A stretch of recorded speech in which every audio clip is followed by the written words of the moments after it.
सृष्टीची निर्मिती झाल्यानंतर ब्रह्मदेवांनी आपल्या सृष्टीकडे दृष्टिक्षेप टाकला. सर्वत्र नीरव शांतता होती. ना शब्द, ना आवाज, ना वाणी. हे दृश्य पाहून ब्रह्मदेवांचे मन उदास झाले. तेव्हा प्रभू विष्णूंच्या आज्ञेने ब्रह्मदेवांनी आपल्या कमंडळातील पवित्र जल पृथ्वीवर शिंपडले. त्या जलाच्या स्पर्शाने पृथ्वी कंपित झाली आणि त्या कंपनातून एक दिव्य तेज प्रकट झाले. 4 भुजांची सौम्य आणि तेजस्वी देवी. एका हातात वीणा, दुसऱ्या हातात वरदहस्त, तर उरलेल्या 2 हातात पुस्तक आणि माळ होती.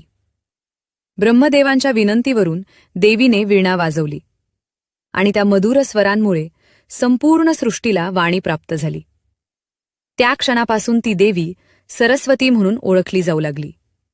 विद्या, बुद्धी, वाणी आणि संगीताची अधिष्ठात्री देवी. वसंत पंचमी हा तिचा पवित्र जन्मोत्सव म्हणून साजरा केला जातो.